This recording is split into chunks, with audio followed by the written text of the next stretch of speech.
इलाहाबाद की सुबह कुछ अलग थी।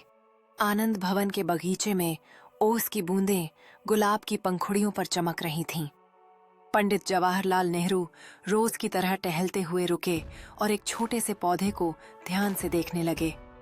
पौधा मुरझाया हुआ था। उसी समय पास के गांव से आए 10 साल के बच्चे मोहन ने हिम्मत जुटाकर पूछा, चाचा नेहरू, ये पौधा ठीक क्यों नहीं लग रहा? नेहरू मुस्कुराए। उन्होंने मोहन को पास बुलाया और कहा, बेटा, अगर किसी पौधे को सिर्फ पानी मिले और धूप न मिले तो वह कमजोर हो जाता है, और अगर धूप मिले पर देखभाल न हो तो भी वह सूख जाता है। मोहन ने मासूमियत से पूछा, तो फिर क्या करना चाहिए? नेहरू ने मिट्टी को हाथ से थोड़ा सा हटाया, पौधे की जड़ को देखा और बोले, पानी, धूप और धैर्य तीनों चाहिए। जैसे इस पौधे को वैसे ही देश को भी। मोहन ने ध्यान से सुना और उसकी आंखों में समझ का दीप झल उठा। नेहरू ने मुस्कुराते हुए उसे विश्वास दिलाया कि जैसे इस पौधे की देखभाल करनी होगी, वैसे ही हर व्यक्ति को अपने देश की भी देखभाल करनी चाहिए। मोहन की आंखें चमक उठीं। देश को भी पौधे की तरह नेहरू हंसे। हाँ, आजादी के बाद भारत भी एक नया पौधा है। अगर हम मेहनत, शिक्षा और एक दूसरे का सम्मान देंगे तो यह खूब फूलेगा। मोहन ने उसी दिन तय किया कि वह रोज उस गुलाब के पौधे को पानी देगा। महीनों बाद उसी जगह एक सुंदर गुलाब खिला। नेहरू ने फूल को देखा और धीरे से कहा, देखा मोहन, भविष्य हमेशा छोटे हाथों से ही संवारा जाता है। मोहन मुस्कुराया।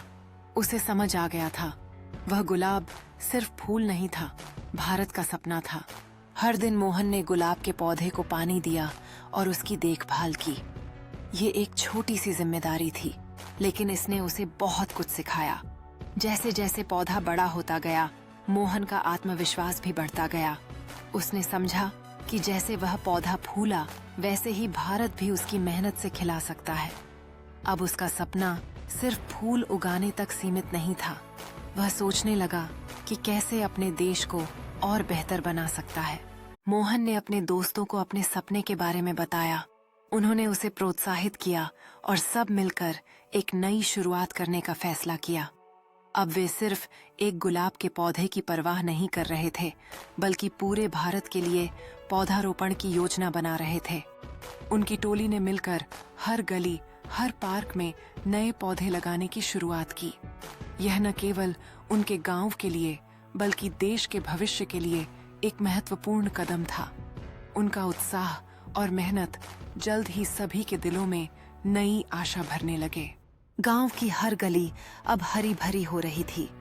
मोहन ने अपने समुदाय में एक सभा आयोजित की, जहां उसने सभी से कहा, हमारी छोटी छोटी कोशिशें बड़े बदलाव ला सकती हैं।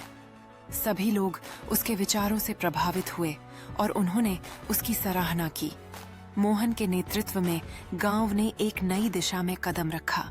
सबने मिलकर एक मुहिम शुरू की, हर पेड़ का एक नाम। इससे बच्चों को भी पेड़ों का महत्व समझ आने लगा। यह एक नई सोच की शुरुआत थी, जहां हर व्यक्ति भारत के भविष्य का हिस्सा बन रहा था।